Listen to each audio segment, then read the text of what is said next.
Si tu as cliqué sur cette vidéo, c'est pour savoir comment faire de belles images de la Voie lactée avec du matériel plutôt de débutant. Donc je vais t'expliquer dans un premier temps quel matériel j'utilise personnellement.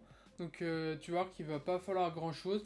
Dans un deuxième temps, je vous emmènerai sur le terrain avec moi en pleine nuit. Et dans un troisième temps, nous verrons l'édit, comment j'édite mes images de la Voie lactée et comment je sors du coup mon image finale. Donc dans un premier temps, je vais vous parler du matériel adéquat. Donc pour faire des images de la Voie lactée toutes simples, quand on commence vraiment à s'initier dans cette partie de la photographie qui est l'astrophotographie, on utilise pour commencer un boîtier avec un objectif grand angle. On va chercher à avoir un boîtier qui monte facilement dans les ISO pour éviter tout ce qui est le bruit et le grain. Sinon ça va faire très moche sur les photos, on va en parler justement après dans la partie traitement. Et après on va chercher à avoir un objectif qui est plutôt un grand angle, donc on va chercher quelque chose autour de 14 mm, souvent j'aime bien dire, et avec après bien évidemment une bonne ouverture. Donc l'ouverture en photographie et pour les objectifs, ça va être en fait le diaphragme qu'on a dans l'objectif qui va plus ou moins s'ouvrir. Plus il va se fermer, plus on va avoir peu de lumière qui va rentrer en fait dans l'objectif, plus il va être ouvert, plus on va avoir de lumière qui va rentrer dans l'objectif. Vu qu'on fait de la photo de nuit, pour l'astrophotographie, on va chercher à avoir en fait beaucoup de lumière qui rentre, donc on va chercher à ouvrir le plus possible. Donc là, par exemple, j'ai un Tokina 11-20 mm qui ouvre à 2.8. Donc l'ouverture de 2.8, c'est ce que je recommande en fait au minimum pour faire des photos de Voie lactée de quelques secondes. Parce que sinon, si on monte trop, en fait, on va avoir des images qui vont être facilement bruitées, vu qu'on doit remonter plus en ISO. Et on va avoir des images pas comme on le souhaite et beaucoup trop sombres en fait. Donc 2.8 et en dessous, donc 2.8, 2, 1.8, 1.4, ça c'est vraiment des ouvertures plutôt pas mal pour l'astrophotographie. Donc je pense que j'ai fait le tour, donc on parlera des ISO et des ouvertures, donc des trois critères principaux vraiment après. Donc ça c'est vraiment le matériel de base, et puis après bien évidemment un trépied, donc ça c'est top. Donc là moi j'utilise souvent, c'est le Canon R7 que j'ai, donc c'est un hybride. Qui est monté sur le Tokina 11-20 mm 2.8 comme je vous l'expliquais. Et sinon, j'ai aussi, ça c'est, quand on ira un petit peu plus loin dans l'astrophotographie, c'est un petit Canon 200D qui m'a été prêté par IR Photomax. Donc en fait, il a une particularité, c'est qu'il est partiellement défiltré. On va enlever un filtre dans le boîtier pour chercher en fait à avoir beaucoup plus de rouge et donc faire ressortir tout ce qui va être l'hydrogène ionisé, ce qui va ressortir plus en rouge dans les galaxies et nébuleuses en astrophotographie. Mais ça c'est vraiment plus détaillé, ça on reviendra plus tard, on est vraiment sur une vidéo pour commencer en fait la photo de Voie lactée. Donc voilà le matériel, Canon R7 avec un 11-20 mm Tokina, ou sinon j'ai aussi un ancien Canon 7D avec lequel j'ai commencé, qui faisait aussi très très bien l'affaire. Donc là, on va parler de 4 critères, ouais, je dirais 4 critères importants vraiment pour la photo de nuit. Il va y avoir la longueur focale, comme on a parlé un petit peu avant, l'ouverture, on a parlé un petit peu avant aussi, le temps d'exposition et les ISO. Donc vraiment, ces 4 facteurs, c'est peut-être les plus importants pour tout ce qui est la partie optique dans l'astrophotographie et la photo de Voie lactée. Donc la longueur focale, comme j'expliquais, 14 mm pour avoir un grand angle et donc bien évidemment pouvoir avoir la Voie lactée avec un paysage. On a aussi l'ouverture pour capter le plus de lumière possible. Donc comme j'expliquais, avoir une ouverture à 2.8, 2, f1.4, f1.8, c'est mieux que par exemple à 10 parce qu'on aura beaucoup plus de lumière. Et vu qu'on fait de la photo de nuit, on cherche à avoir beaucoup de lumière. Après, on va parler des ISO. Les ISO, en fait, si je peux faire une petite allusion, c'est un petit peu comment vous montez le curseur de luminosité de votre image. Donc par exemple, si vous êtes à ISO 100 et que vous avez certains réglages, vous allez avoir une image très sombre. Et si vous gardez les mêmes réglages à part les ISO et que vous les montez à 6400, vous allez avoir une image du coup beaucoup plus lumineuse, où on va pouvoir voir beaucoup plus de détails et du coup d'objets qu'on cherche à mettre en valeur. Bien évidemment, monter en ISO, c'est un problème, puisque plus on monte en ISO, plus on va avoir de grains et d'aberrations du coup chromatiques, de luminance aussi, et surtout en fait de bruit. Donc c'est ça, oui, pas les aberrations, mais le bruit numérique et bruit chromatique, où là en fait on va avoir une espèce de grain et quelque chose de pas précis sur notre image, et c'est ce qu'on ne cherche pas à voir justement en photographie. C'est peut-être un des plus gros problèmes qu'on rencontre en photographie générale, mais aussi en astrophotographie. Et après, du coup, on va parler d'un dernier point, qui est le temps d'exposition. Donc le temps d'exposition, vu qu'on fait de la photo nue, en fait, on est obligé, c'est un bien grand mot, mais en fait on fait de la longue exposition pour faire apparaître beaucoup plus de détails, de lumière dans notre image. Une image à 1 seconde avec certains réglages, elle va être peut-être assez sombre, qu'une image à 15-20 secondes avec les mêmes réglages sera beaucoup plus lumineuse et on aura beaucoup plus de détails. C'est un petit peu comme les ISO, mais c'est encore un facteur assez particulier. Donc si on arrive en fait à mettre ces 4 facteurs en commun et à bien les combiner, on peut réussir à avoir des belles images où on va avoir sur notre premier plan peut-être un paysage assez sombre, mais où on voit qu'il y a les détails qui se détachent et qu'on aperçoit quelques objets importants. Et Voie lactée, un champ d'étoiles ou ce que vous voulez, qui vont bien ressortir aussi. Je vais vous parler aussi d'éléments importants à prendre en compte avant d'aller sur le terrain, qui sont la météo, la pollution lumineuse et bien sûr votre site, votre point de vue que vous voulez avoir. Donc la météo, bien évidemment, on va pas aller sur le terrain s'il pleut ou si c'est nuageux. On va chercher une nuit bien découverte où on est sûr de voir les étoiles et où il y a très peu d'humidité, mais ça c'est pas obligatoire.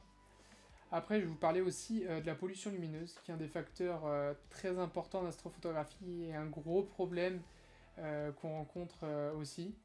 Donc la pollution lumineuse, comme son nom l'indique, c'est la pollution de la lumière, par exemple de ville, d'un éclairage public, qui va venir en fait faire un halo lumineux et quelque chose d'assez néfaste qui va nous faire vraiment une bulle lumineuse. Je vous mettrai quelques images de toute façon pour que vous compreniez.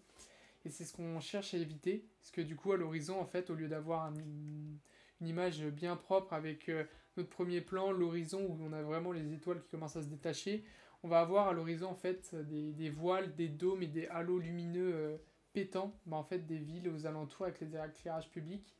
Et ça en vrai, ça peut vraiment détruire des images et c'est horrible. Donc il faut savoir qu'il y a un site qui répertorie la qualité du ciel en France et un petit peu en Europe si je dis pas de bêtises, et qui le classe par 9 zones. Donc à savoir que la pollution lumineuse est classée en 9 zones qu'on appelle des Bortle, allant de 1 à 9 si je dis pas de bêtises. Et en gros, un Bortle 1, c'est par exemple le désert d'Atacama où vous allez avoir là vraiment aucune pollution lumineuse. Et un Bortle 9, on peut aller sur Paris, en plein centre de Paris, et là vous verrez 1 ou 2 étoiles à la limite. Donc il y a vraiment un grand écart entre ces 9 Bortle. Je vous mettrai de toute façon aussi, je pense, une petite image de Bortle 1 à Bortle 9 pour vous voyez la différence. Donc ça, vraiment, c'est à prendre en compte, parce que ça peut tout changer. Je vois récemment, j'ai fait les aurores boréales. Du coup, je suis parti au nord d'Orléans. Et en fait, plein sud, la Voie lactée, on la voyait très très peu. Déjà, les aurores boréales émettait beaucoup de lumière, mais j'avais en fait au sud la pollution lumineuse d'Orléans qui était pas terrible et il devait être 2-3 heures du matin et en fait la Voie lactée on la voit quasiment pas. Alors par chez moi en campagne à 2-3 heures du matin la Voie lactée se lève, j'ai légèrement de pollution lumineuse mais ça reste ridicule. Donc voilà, donc ça c'est vraiment un facteur qu'il faut prendre en compte et c'est un gros fléau du monde de l'astrophotographie. Et on va parler du dernier facteur aussi, qui est un petit peu, entre guillemets, c'est pas obligatoire, mais bon, c'est toujours bien de l'avoir. Prévoir à l'avance, en fait, le spot où on veut aller shoot. Parce que si on arrive sur le terrain et qu'on se rend compte que c'est pas comme on voulait, ou la prise de vue ne sera pas top, le plan n'est pas fou. Par exemple, on avait une église où on avait une vieille abbaye et on voulait voir la Voie lactée et on se rend compte qu'en fait l'abbaye est très très mal orientée, on est un petit peu dégoûté. Donc ça c'est vraiment sur Google Maps, Street View, les choses comme ça, vous pouvez vous rendre compte un petit peu de ce que vous souhaitez avoir dans votre plan et votre champ de vision. Donc voilà, donc je pense qu'on a fait un petit peu le tour, vraiment très basique, j'essaie de rester très basique. Et là je pense qu'on va aller sur le terrain en pleine nuit, donc j'espère que la qualité de l'image de la vidéo sera top. Je sais que l'audio déjà ne sera pas aussi bien que là actuellement, parce que bon sur le terrain c'est autre chose, vous entendrez peut-être les oiseaux en pleine nuit, donc on verra, mais voilà. Donc là on est parti sur la partie terrain. Et hop, téléportation. Donc là, on se retrouve avec le Canon R7 monté avec le Tokina 11-20 mm, donc comme je vous ai parlé juste avant. Donc là, je suis sur un site qui est Bortle 4, donc de magnitude de 21,2 à peu près. Donc là, on va essayer de faire le bulbe galactique à peu près à 15 mm. Donc pourquoi je ne vais pas me mettre en dessous de 15 mm? C'est parce que avec cet objectif, je sais que j'ai pas mal d'aberrations chromatiques si je vais trop en dessous. Et j'ai une déformation de l'objectif vu que c'est un grand angle trop importante. Donc on va se mettre à 15 mm. On va essayer de varier les ISO pour pas monter trop. Mais vu qu'on va faire des courtes expositions, on va sûrement monter autour de 6400 8000 ISO. Et on va faire des expositions à 10, peut-être 13 secondes. Donc on va voir ça.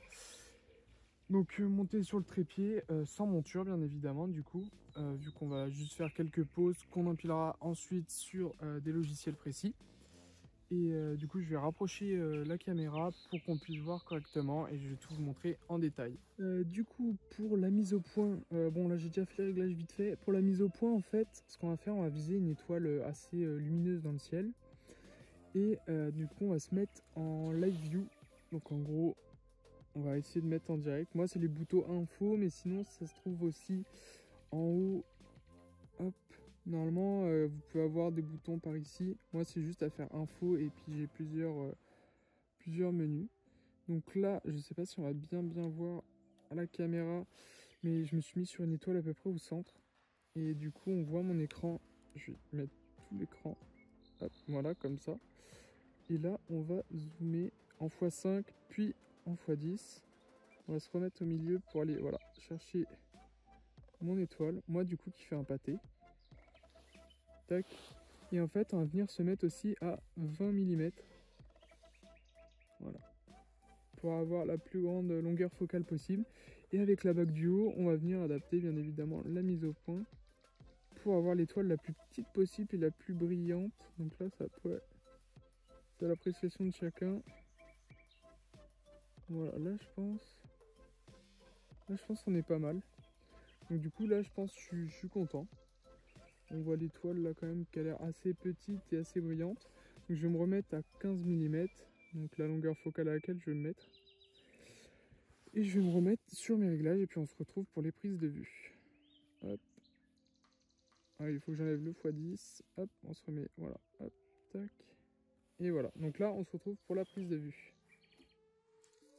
Donc on se retrouve devant l'appareil. J'ai fait les premiers réglages.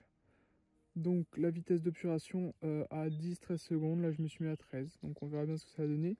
L'ouverture, comme je vous l'ai dit, la plus grande possible. Donc là, f2.8, je peux pas faire mieux. Les ISO, on va essayer de pas trop monter, mais malheureusement, quand on fait des courtes pauses, on n'a pas trop le choix. Donc là, je suis à 8000. Le reste, on n'y touche pas trop. La balance des blancs, je me suis mis en auto. Voilà, même pas en auto. J'ai mis priorité au blanc. On verra bien si on va la régler. Et j'ai juste mis le mode d'acquisition sur 2 secondes, avec entre parenthèses la télécommande, mais je vais faire à la main. Ça, c'est pour éviter trop les vibrations. Et puis après, tout le reste, voilà. Donc je pense que je vais déclencher. Je vais juste éteindre ma lampe. Et on va déclencher. Hop, c'est parti. Donc là, on va attendre du coup 13 secondes pour sortir le premier cliché. Et on va voir ce que ça donne. Et bien sûr, on va faire plusieurs clichés, les mêmes, qu'on va empiler les uns sur les autres pour obtenir pas mal de détails. Donc là, hop, je vais me rapprocher. Tac. On va se mettre sur la photo en question.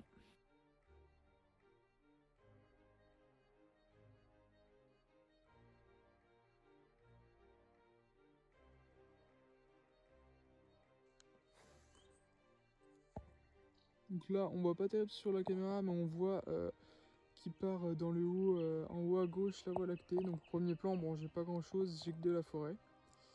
Mais du coup, voilà. Donc là, on va faire pareil, le même principe, plein de pauses. Et après, on va empiler ça et on se retrouve directement sur le logiciel et de jour. Et voilà, on se retrouve sur la dernière partie de cette vidéo. Après la partie présentation et la partie terrain, là on va être sur la partie plus traitement sur le PC. On va utiliser 2-3 logiciels, mais avant toute chose, on va récupérer nos bruts qu'on avait, donc qui sont sous format CR3, donc qui est le RAW de chez Canon sur tout ce qui va être hybride et dernier boîtier sorti. On a aussi le CR2 sur, par exemple, moi je sais que sur le Canon 7D et le Canon 200D partiellement défiltré, c'est du CR2. Mais là, du CR3, après, ça change pas grand-chose. C'est vraiment l'euro qu'on va utiliser pour tout ce qui va être traitement. Donc on a nos 10 images, ISO 8000, donc on risque d'avoir, on va les voir d'ailleurs, on risque d'avoir beaucoup en fait de bruit numérique et de bruit chromatique. Voilà. Donc là, on en a pas mal. Et même si on voit sur notre photo, en fait, on se rend compte que vous l'avez peut-être remarqué, mais qu'il y a en fait beaucoup de bruit. Le premier plan, hop, d'une photo à l'autre. D'une photo à l'autre, c'est assez dingue les espèces de voiles blancs qu'on a, voiles blanchâtres. Voilà, donc ça en fait, on a une image où la Voie lactée ressort peu. On la voit quand même, mais elle ressort pas terrible, parce que le ciel n'était pas terrible. On avait de la pollution lumineuse un peu plus au fond, qu'on verra bien. Et on avait aussi que 13 secondes. Et encore, 13 secondes, c'est pas mal, parce que si on zoome un peu... bon, là, voilà, c'est normal, c'est les brutes. Mais j'ai un petit peu de filet d'étoiles. J'ai pris 13 secondes pour l'exemple, la vidéo, pour montrer qu'on ait un peu plus de détails. J'aurais dû être à 8-10 secondes, plutôt. 8-10 secondes, ça aurait pas été mal.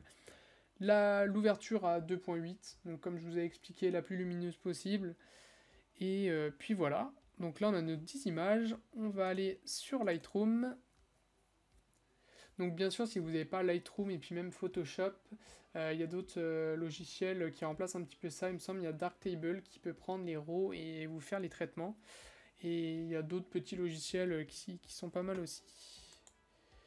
Donc on va aller chercher nos 10 images. Tac, tac, tac, tac, tac. Je les ai mises. Hop, mais YouTube... Ah oui, parce que j'avais fait un test. Du coup, on va les ressortir toutes. Voilà. Et on va venir les importer.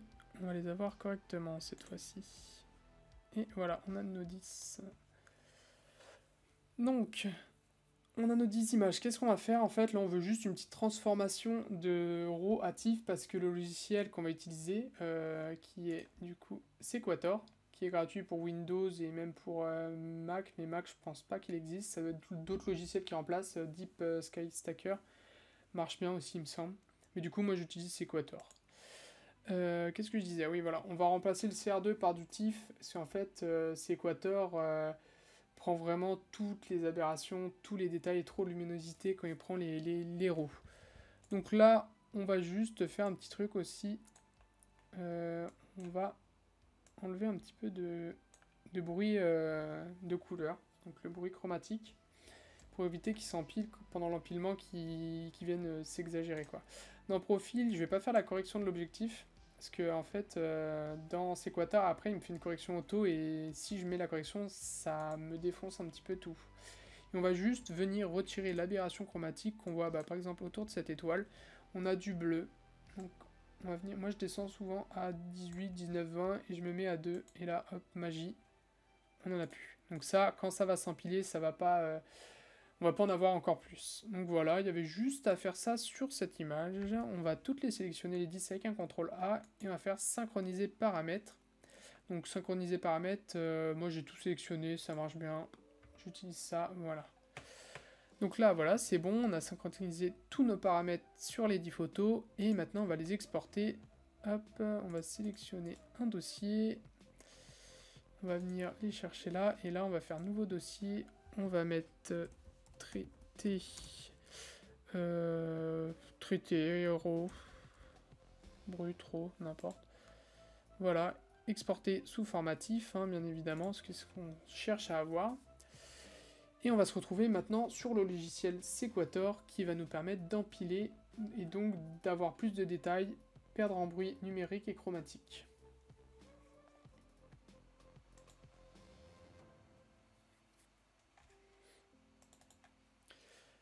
Donc quand on ouvre ce logiciel, on arrive sur quelque chose de très épuré et qui va être, vous allez voir, vraiment très simple à prendre en main. Donc on a un panneau central qui va être en fait les traitements qu'on va venir effectuer sur les images et les images qu'on va avoir sélectionnées. Et là, le panneau qui nous intéresse, nous, au début, c'est ce panneau en haut à gauche, où on va double-cliquer sur Star Image. Et on va venir chercher nos images qui ont été traitées. nos 10 images. CTRL A, on sélectionne tout, ouvrir, et voilà. Donc voici une image qui m'a sélectionné, il prend souvent celle au milieu, donc là voilà, il a pris la 342, donc voilà. Donc là vous mettez base image, c'est celle-ci, donc il prend celle du milieu. Noise image j'en ai pas, vignetting image j'en ai pas, donc c'est tout ce qui va être les DOF, mais ça, pour la Voie lactée, je rentrerai plus en détail dedans, mais j'en fais quasiment jamais. On va aller sur Output, on va double-cliquer, mais faut faire attention, voilà, qu'on est bien enregistré, pas ouvrir. Et là, on va venir mettre que c'est l'empilement de 10 images de 13 secondes. Voilà, donc ça va être notre image empilée après.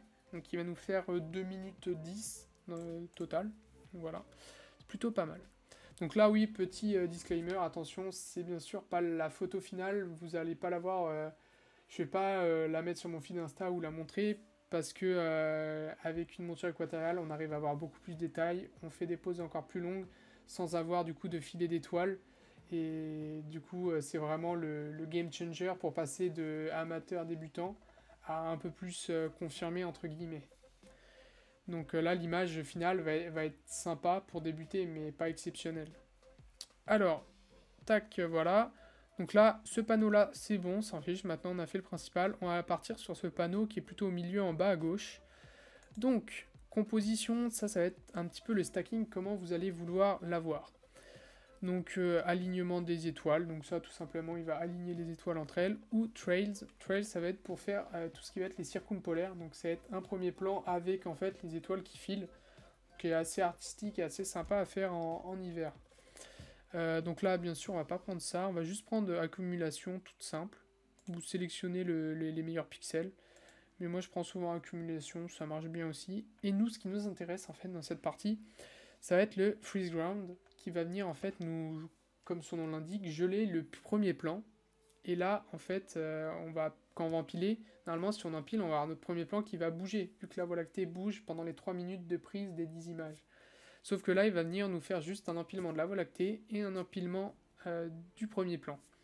Donc là, ça va pas rendre terrible l'empilement du premier plan, à mon avis, parce qu'il va y avoir l'espèce de fog, là, la brume, brouillard qu'on va voir qui va se mélanger. Donc ça va pas être terrible. J'aurais voulu avoir de meilleures conditions pour faire cette vidéo. Malheureusement, j'ai pas eu de bonnes conditions depuis, donc on va s'arranger avec ça. Malheureusement, j'ai pas mal de brume et de brouillard par chez moi. Mais bon, c'est pas grave. Donc on va utiliser Freeze Ground, et après on va descendre un petit peu plus dans ce panel. Donc Sky Region, on va utiliser par exemple, on va avoir 3 éléments, j'en utilise souvent 2, le Boundary Line, qui va venir en fait nous séparer le premier plan du deuxième plan à peu près. Donc là voilà, je fais en gros. Le gradient c'est pour, ça va être un peu pareil que Boundary Line mais en gradient. Là honnêtement, vu qu'on n'a pas trop de différence d'image, on en a que 10, il n'y a pas besoin de l'utiliser. Et là ce qui nous intéresse nous c'est Irregular Mask, où on va venir en fait avec la molette jouer avec la taille du pinceau. Et avec le clic gauche, on va venir sélectionner en fait tout notre ciel. Tout ce qu'on veut empiler. Voilà. Donc voilà, hop. Et chose très importante, il ne faut pas qu'on touche au premier plan. Donc là, je vais faire exprès de toucher, voilà. Et on va regarder ça ensemble. Il y a un petit truc en dessous qui s'appelle Auxiliary Highlights. Donc si on clique dessus, ça nous montre ce qui est sélectionné du ciel, ce qui est sélectionné, ce qui n'est pas sélectionné. Et nous, pour que le traitement se fasse bien, il ne faut pas qu'on ait des choses sélectionnées du premier plan. Et là, vous voyez que là, j'ai cette partie-là et cette partie-là. Et bah du coup, avec un clic gauche, je vais réduire un petit peu, voilà. Avec un clic gauche, hop, je vais venir en fait supprimer la sélection qui était faite sur mon premier plan maladroiteusement. Tac. Voilà. Hop, on va faire quelque chose de pas trop mal. Voilà. Donc ça, voilà, ça c'est très important comme groupe d'outils. Vraiment, les deux premiers, c'est pour séparer le premier plan du second plan, et le dernier, c'est pour vraiment dire ce qu'on va chercher à empiler en priorité. Là, Auto Brightness, on va l'utiliser, c'est plutôt pas mal. Ça nous permet de faire vraiment un équilibrage de la lumière plutôt pas mal. Height Dynamic Range, ça, je ne l'utilise pas. Remove Dynamic Noise, ça on va l'utiliser, ça va me réduire en fait le bruit actif qu'on va avoir sur les images, et ça va faire quelque chose de beaucoup plus épuré. Parce que là, on a une image sombre, et vous allez voir le résultat, ça va être complètement différent. Reduce Distortion, on laisse en auto, et ce qui va nous intéresser, nous, c'est le Reduce Light Pollution. Vu que c'est un outil très puissant, ce que je fais souvent, je garde juste Uneven, et je me mets en faible. Voilà, et j'enlève le Intelligently Aggressive, pour pas avoir quelque chose qui va agresser justement l'image, niveau correction. Et là, il n'y a plus qu'à faire Start, et là, ça va durer 20-30 secondes, vu qu'on n'a pas beaucoup d'images. Donc ça fait, sur chaque image, ça va venir sélectionner chaque pixel pour savoir où empiler. Et ça va me faire tous les petits traitements. Et vous allez voir que ça va finir sur la réduction de la pollution lumineuse. Là, voilà, réduction light pollution, reducing light pollution. Et là, ça va mettre, voilà. Et là, ça nous l'a bien écrit dans Stack 10 x 13 secondes. Voilà. Et là, si je fais close, on va voir notre image de base qui nous avait pris. Et là, voilà notre image du coup stackée. Donc là, on voit très bien la Voie lactée ressortir. Notre premier plan, comme je vous l'avais dit, à mon avis, on va avoir un problème de brume. Là, on va en avoir un peu partout. Mais ça nous a bien en fait découpé le premier plan du deuxième plan. Et mes arbres en fait n'ont pas bougé, sont bien nets. Donc ça, c'est cool. Donc là, on a fait une bonne partie déjà du travail. Et on va venir chercher maintenant Lightroom. On va retourner plutôt sur Lightroom. Et on va importer notre image qu'on vient de faire. Tac. Hop. Qui est celle-ci. Voilà. Hop. Donc là, sur Lightroom, ce que je fais souvent, c'est je vais venir avec un masque chercher le premier plan. Donc là, je vais cliquer sur ciel, ça va me sélectionner le ciel. Mais je préfère le faire après, donc je fais inverser. Et là, je vais juste, souvent, un tiers de luminosité en plus. Voilà, faire ressortir un petit peu le premier plan. Donc là, voilà, comme on voit, on a un petit peu des problèmes liés à la brume. Ça me fait quelque chose de pas harmonieux. On va faire avec pour cette vidéo. Et après, je pense, c'est plutôt pas trop mal. Peut-être on peut... Ouais, pour s'amuser, monter un petit peu... désassombrir le premier plan. Double-clic sur Entrée pour valider la sélection du masque et on va en recréer un, mais cette fois-ci on va voir notre ciel. Le ciel, qu'est-ce que je cherche à faire en priorité? Ça va être à monter le contraste. On va peut-être pas le monter autant, on va le monter un tiers, voilà. Après, les hautes lumières, on va venir les baisser un petit peu parce que la pollution lumineuse nous enquiquine là, j'ai des villes à quelques kilomètres. Il était quasiment 2h du matin et bien sûr les villes n'éteignent pas les lumières, donc c'est génial. Après, l'ombre on n'a pas besoin, les blancs on va mettre un peu plus de blanc et on va descendre un peu ce curseur.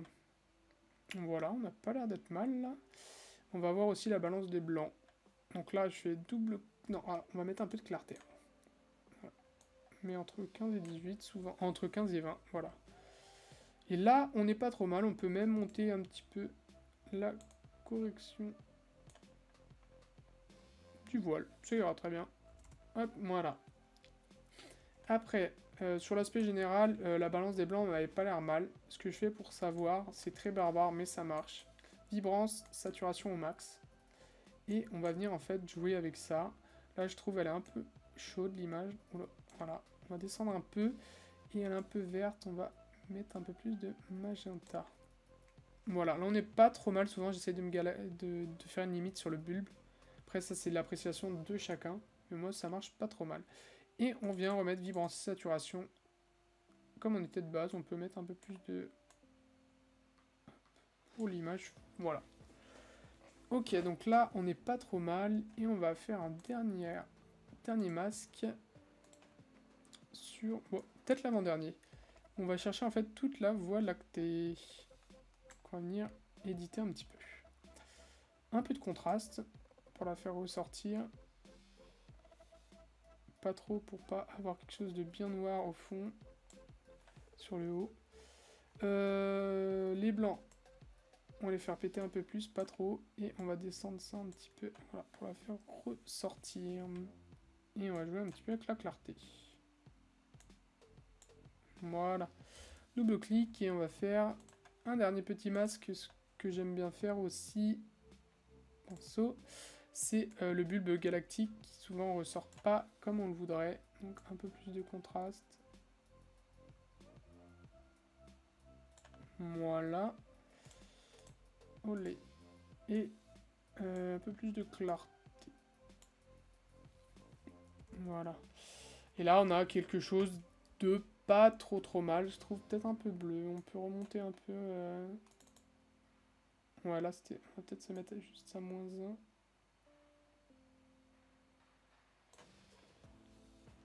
Ouais, c'est pas trop mal, là, je trouve. Donc, voilà notre image finale. Donc, on va venir... Non, peut-être pas finale. On va pouvoir faire encore quelque chose sur Photoshop. On va l'exporter, hop. Et on va venir la récupérer dans Photoshop pour un petit détail. Réduire un petit peu, en fait, les étoiles qu'on va retrouver dans l'image. Là, je trouve on a pas mal d'étoiles. Et en fait, faire une petite réduction d'étoiles. Hop, on va ouvrir, tac, on va venir la chercher.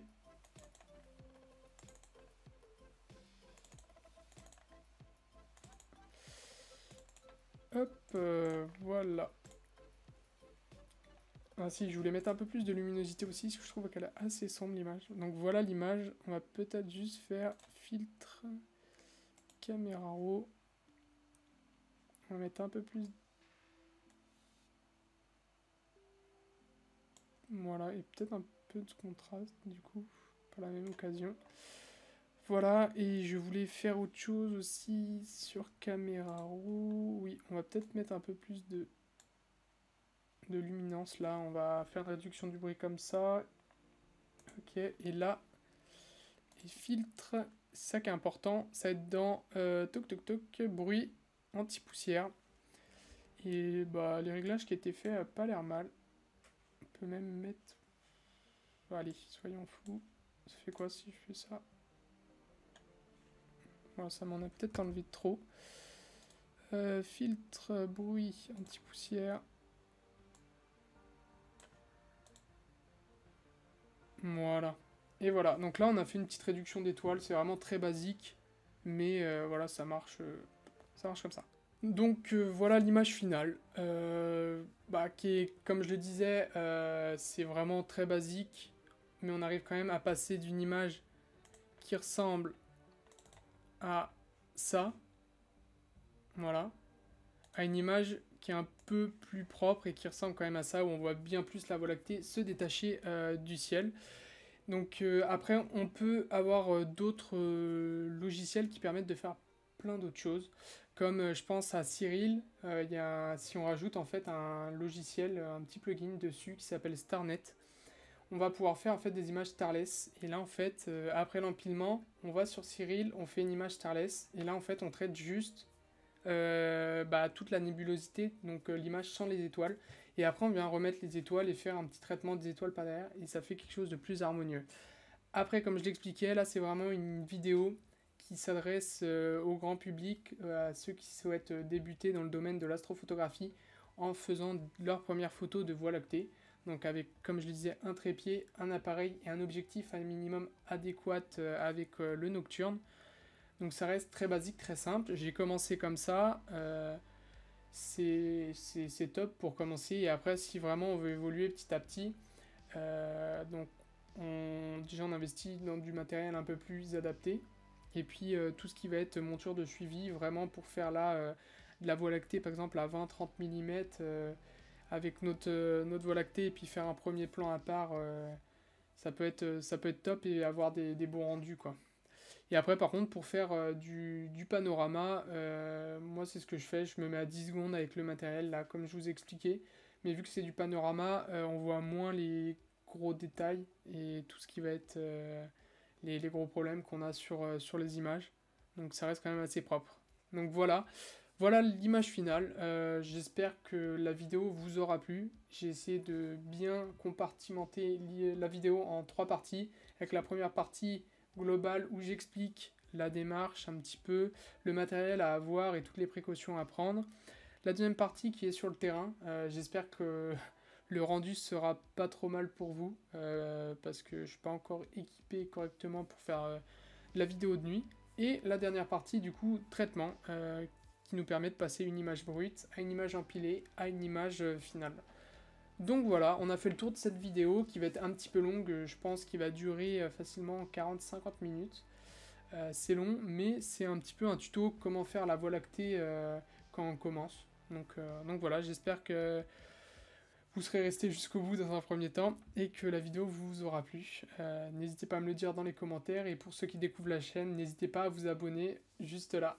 Allez, on se retrouve sur une prochaine vidéo où je vous parle d'autres choses sur l'astrophotographie, voire même l'astronomie. Et entre-temps, n'hésitez pas à faire un petit tour sur mes réseaux où je partage beaucoup de photos que je réalise. Et petit update, j'ai récemment reçu un filtre solaire, donc je vais pouvoir vous parler un peu plus de la photographie solaire. Voilà. Allez, à plus!